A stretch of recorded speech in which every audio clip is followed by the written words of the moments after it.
tarde para você. O Supremo retoma na sessão que começa daqui a pouco a análise da denúncia contra o presidente da Câmara, Eduardo Cunha. O tema começou a ser votado ontem. A repórter Neila Guimarães, ao vivo, tem os detalhes. Boa tarde, Neila. Oi, Érica. Boa tarde a todos. Na sessão desta quarta-feira, o relator, ministro Teori Zavascki, aceitou em parte a denúncia e recomendou então a abertura de ação penal contra o presidente da Câmara, Eduardo Cunha. Na parte em que ele rejeitou, é a parte em que acusa o presidente da Câmara de participar das negociações da contratação de navios sonda entre 2006 e 2007. Acompanharam o voto do relator os ministros Luiz Roberto Barroso, Edson Fachin, Marco Aurélio, Carmen Lúcia e Rosa Weber. Outros 5 ministros devem apresentar o voto na sessão desta quinta-feira. O presidente da Câmara, Eduardo Cunha, foi acusado de corrupção passiva e lavagem de dinheiro. Em 2006, segundo o Ministério Público, o acusado teria recebido vantagem ilícita em contratos milionários para a compra de navios sonda pela Petrobras. O envolvimento de Cunha foi citado pelos delatores da Operação Lava Jato, o empresário Júlio Camargo e o suposto operador do esquema de corrupção na estatal, Fernando Soares, o baiano. Se pode afirmar, houve pagamento de propina nas sondas. O deputado e a deputada, ambos, se utilizaram do cargo para pressionar e forçar o pagamento de propina. O deputado Eduardo Cunha recebeu, no mínimo, 5 milhões de dólares e eles indicaram a forma de lavagem do dinheiro. A defesa de Eduardo Cunha usou vários argumentos para tentar desqualificar a acusação. Alegou principalmente que a denúncia foi baseada em depoimentos sobre fatos ocorridos a partir de 2006, época em que, segundo o advogado, o presidente da Câmara sequer conhecia os acusados de envolvimento no esquema de corrupção. Mesmo considerando essa falsa versão, Júlio Camargo só teria conhecido Eduardo Cunha em 2011. Cerveró, outro coautor, nem se refere a Eduardo Cunha, nem podia se referir, não se conheciam. Como você vê, Eduardo Cunha, na época da prática dos crimes de corrupção descritos na denúncia, não conhecia Fernando Soares, isso ele mesmo diz, não conhecia Júlio Camargo, o próprio Júlio diz, e Nestor Cerveró. Além de Eduardo Cunha, a Procuradoria-Geral da República acusa também a ex-deputada Solange de Almeida pelo crime de corrupção passiva. Segundo a denúncia, a pedido de Cunha, Solange teria apresentado 2 requerimentos a uma comissão da Câmara pedindo a investigação de contratos da Petrobras com a empresa de Júlio Camargo. Para o Ministério Público, seria uma manobra do presidente da casa para pressionar o empresário a pagar propina que estaria atrasada. Como poderiam agora os 2 requerimentos formulados pela deputada Solange, e digo, foram em agosto de 2011, e aí Fernando Baiano tem uma ideia, é o que ele diz pelo menos, vou procurar o deputado Eduardo para que ele me ajude a fazer essa cobrança dessa conta. E o que a Solange tem a ver com isso? O que a Solange recebeu? O que a deputada Solange fez? Absolutamente nada. O relator afirmou que realmente não há indícios da participação de Eduardo Cunha e Solange de Almeida nas negociações dos contratos da Petrobras em 2006, mas que a partir de 2010 os 2 teriam colaborado para cobrar o pagamento de propina. No voto, Teori Zavascki recebeu parcialmente a denúncia e foi seguido pelos ministros da Corte. Com a decisão, Eduardo Cunha e Solange de Almeida tornam-se réus em ação penal no Supremo Tribunal Federal. Estão preenchidos os requisitos do artigo 41 do Código de Processo Penal, devendo a denúncia ser parcialmente recebida nos termos da fundamentação, ficando prejudicados os agravos regimentais, cuja matéria, como eu disse, foram enfrentados, foram reproduzidos na resposta, foram aqui enfrentados no meu voto. Obrigada, Neila. E a consultora jurídica da TV Justiça, Gisele Reis, está aqui no estúdio e vai explicar para a gente como será a análise hoje, como foi a sessão de ontem. Boa tarde, Gisele. Boa tarde, Érica. Mais uma vez, boa tarde a todos. A conclusão da análise dessa denúncia termina hoje? Bom, é provável que sim, mas nós não podemos, efetivamente afirmar que isso venha a acontecer. E por qual razão?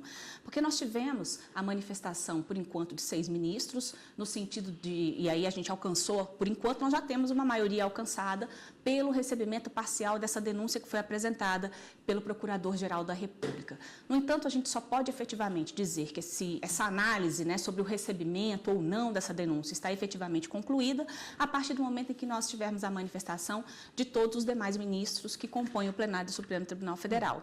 Nós temos, então, ainda a possibilidade, faltam 5 ministros a votar, o ministro Fux ontem não estava presente na sessão de julgamento, nós não sabemos se hoje ele vai participar ou não, então nós temos ainda os ministros Dias Toffoli, ministro Gilmar Mendes, ministro Celso de Mello, o ministro Ricardo Lewandowski e o ministro Fux, que ainda precisam se manifestar. Esse inquérito, que é o de número 3893, ele é o primeiro item da pauta. Então, certamente, a sessão de julgamentos ela será iniciada com a retomada dessa análise, das discussões que os ministros estão, na verdade, tendo em relação ao recebimento ou não dessa denúncia que foi apresentada, envolvendo aí esse esquema de corrupção no que diz respeito a contratos no âmbito da Petrobras. Em especial, quem está sendo acusado neste momento é o Eduardo Cunha, que é o presidente da Câmara dos Deputados, e a ex-deputada federal Solange Almeida. Dá para relembrar o caso para a gente? Bom, tudo isso começou, né, chegou aqui no Supremo Tribunal Federal a partir do oferecimento a partir das investigações que o próprio Ministério Público começou a conduzir, e tudo isso surgiu por conta de algumas delações premiadas que foram, na verdade, indicando, né, nomes, e essas delações premiadas, o intuito delas exatamente é que essas pessoas que efetivamente tiveram participação no ilícito, através de depoimentos que venham a revelar ali a atuação criminosa, dando, inclusive, informações importantes para que se chegue aos efetivos responsáveis por aquele ilícito penal, eles acabam recebendo em troca um benefício. Então, nós tivemos delação premiada do Júlio Camargo, envolvido na negociação desses contratos, envolvendo a Petrobras, também do ex-diretor da área internacional da Petrobras, Nestor Severo. Então, todas essas delações acabaram levando até os nomes, né, de Eduardo Cunha e também da ex-deputada federal Solange Almeida. A partir dessas informações de outros depoimentos que foram colhidos no âmbito das investigações promovidas na Polícia Federal e também com o apoio do Ministério Público Federal, a partir disso, então, é que se chegou à elaboração dessa denúncia. Esse inquérito aqui no Supremo Tribunal Federal, ele tramita exatamente por conta do fato do Eduardo Cunha ser um parlamentar, e é o Supremo quem tem essa legitimidade para processar e julgar parlamentares federais.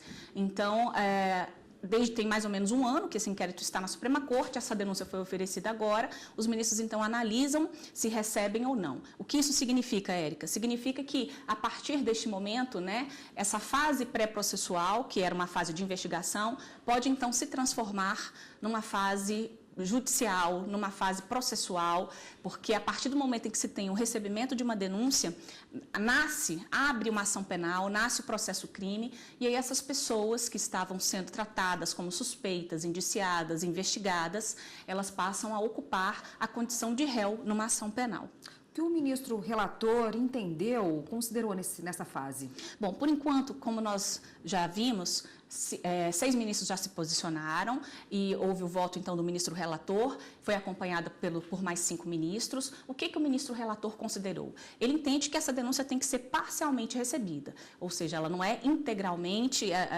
ele não admitiu na íntegra.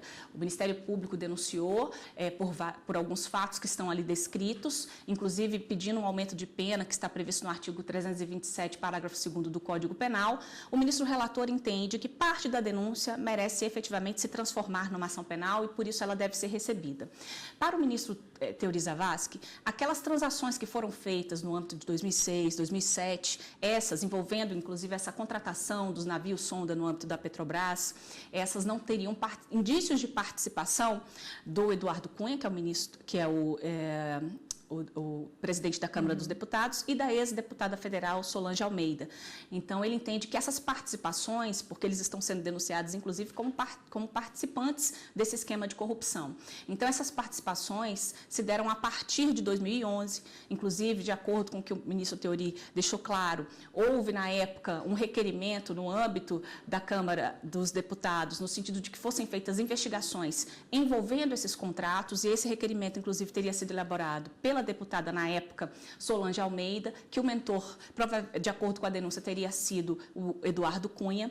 Então, a partir desse período, né, em que se questionou esses contratos sem que existisse qualquer notícia, né, de fraude na imprensa ou em qualquer outro local, a partir desse momento é que se tem, então, indícios de que há realmente a participação tanto do Eduardo Cunha quanto da Solange Almeida. Então, o ministro Teori Zavascki entende que, em relação a esses ilícitos da época do início do esquema criminoso, Eduardo Cunha não haveria motivos para que essa renúncia fosse recebida nesse período, apenas a partir de 2011 em diante. E também afastou aquela causa especial de aumento de pena para servidores públicos em cargos de direção, que o próprio Ministério Público pediu para que fosse incluída na denúncia. Então, o ministro relator, acompanhado por mais 5, afastou, ou seja, rejeitou essa causa especial de aumento de pena. Mas ainda falta aguardar a manifestação dos demais, né? Nós, por enquanto, só temos esses ministros que se manifestaram. Por que eu estou deixando claro, né, esse aspecto? Porque é possível que haja algum ajuste de voto, que algum ministro, em razão da manifestação de algum que ainda falta se pronunciar, ele se convença de uma maneira diferente. Então, assim, julgamento a gente só pode dar por concluída a análise dessa denúncia quando o ministro presidente da Suprema Corte, ele pronunciar, ele proclamar o relatório dessa votação. Tá ok, Gisele, obrigada pela participação. A gente vai esperar a análise dos ministros aí que faltam votar neste caso e até semana que vem. Até mais.